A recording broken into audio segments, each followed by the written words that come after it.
যত refined food আছে লবণকে minimum পর্যায়ে নিয়ে আসতে হবে এবং চিনি সম্পূর্ণ পরিত্যাজ্য এবং সাদা চাল এবং সাদা ময়দার তৈরি যত খাবার সব পরিত্যাজ্য, এগুলোকে বর্জন করুন। আর কি বর্জন করবেন? এই যে স্ন্যাক্স হিসেবে আমরা যারা খাই পেঁয়াজু, পুরি, লুচি, বেগুনি, এগুলো বন্ধ। ভেরি অকেশনাল হইতে পারে, কিন্তু আপনি যদি রেগুলার খান তাহলে আপনি কোনো দিন সুস্থ থাকতে পারবেন না। আর কি বর্জন করবেন? তৈলাক্ত চর্বিযুক্ত খাবার, কাচ্চি, বিরিয়ানি, মোরগ পোলাও, এগুলোকে আপনি 100 ভাগ বর্জন আমি করতে বলছি না। আপনি অন্তত মাসে একবার বা 2 মাসে একবার খেতে পারেন, পরিমাণে অল্প। কিন্তু যদি আপনি প্রায় খান তাহলে আপনি কোনোদিন সুস্থ থাকতে পারবেন না। আর কি করবেন? এই যে টেকনোলজিক্যাল খাবার, প্যাকেটজাত, প্রক্রিয়াজাত, প্রসেসকৃত যত খাবার আছে, বাক্সবন্দি যত খাবার আছে, বোতলবন্দি যত খাবার আছে, প্যাকেটবন্দি যত খাবার আছে, এগুলো থেকে শত মাইল দূরে থাকুন। আমরা এইটুকু বলতে পারি যে এগুলো খাবার খেলে আপনি অসুস্থ হবেনই। কোনো ডাক্তার আপনাকে সুস্থ রাখতে পারবে না, কোনো হসপিটাল আপনাকে সুস্থ করতে পারবে না যতক্ষণ পর্যন্ত এগুলো আপনি বর্জন না করবেন।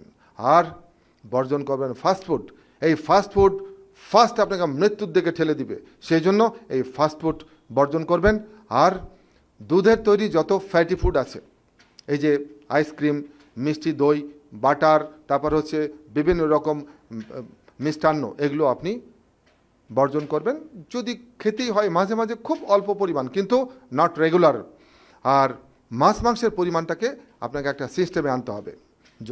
আমরা এইভাবে মনে করি কোয়ান্টামে, যে আপনি সপ্তাহে 2 দিন ছোটো মাছ খান, 2 দিন বড় মাছ এবং 1 দিন মাংস খান, বেটার মুরগির মাংস। বাকি 2 দিন উদ্ভিজ্জ আমিষ, যেটাকে আমরা নিরামিষ বলি, এটা আসলে উদ্ভিজ্জ আমিষ। লাল চালের ভাত, লাল আটা রুটি, তারপর হচ্ছে বাদাম, ডাল, বীজ, বিন, এগুলো হচ্ছে উদ্ভিজ্জ আমিষ। আর রাতে মাছ মাংস খাবেন না এবং প্রতিদিন একটি ডিম খান।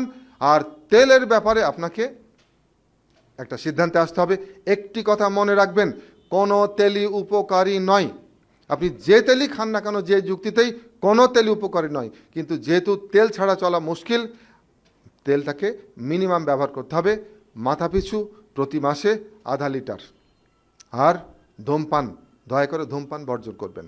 এই যে স্ট্রোক, হার্ট অ্যাটাক এবং অ্যাসিডিটি, এইসবের পেছনের অন্যতম গুরুত্বপূর্ণ একটি কারণ হচ্ছে ধূমপান।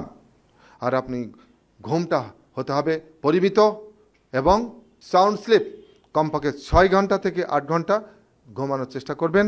আর সপ্তাহে অন্তত 3-4 দিন স্নানবাদ করবেন, সূর্য স্নান। প্রকৃতির অত্যন্ত শক্তিশালী একটি ওষুধ হচ্ছে সূর্যালোকে অবগাহন করা। সপ্তাহে 3-4 দিন শরীরের অন্তত 20% এক্সপোজ করবেন মৃদু সূর্যালোকে, সকাল 10টা, 10:30, 11টার দিকে। 15 থেকে 20 মিনিট, 25 মিনিট ইনাফ।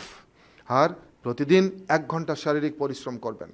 শারীরিক পরিশ্রম ছাড়া কোনো দিনে আপনি সুস্থ থাকতে পারবেন না। আর সপ্তাহে অন্তত 1 বা 2 দিন রোজা, উপবাস বা ফাস্টিং, যেটাকে বলা হয় অটোফ্যাজি, আপনার রোজা, উপবাস বা ফাস্টিং আপনাকে অনেক অনেক সুস্থ রাখবে।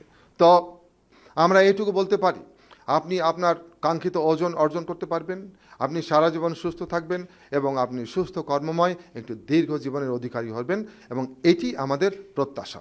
তো সবাই ভালো থাকুন। খোদা হাফেজ। আসসালামু আলাইকুম।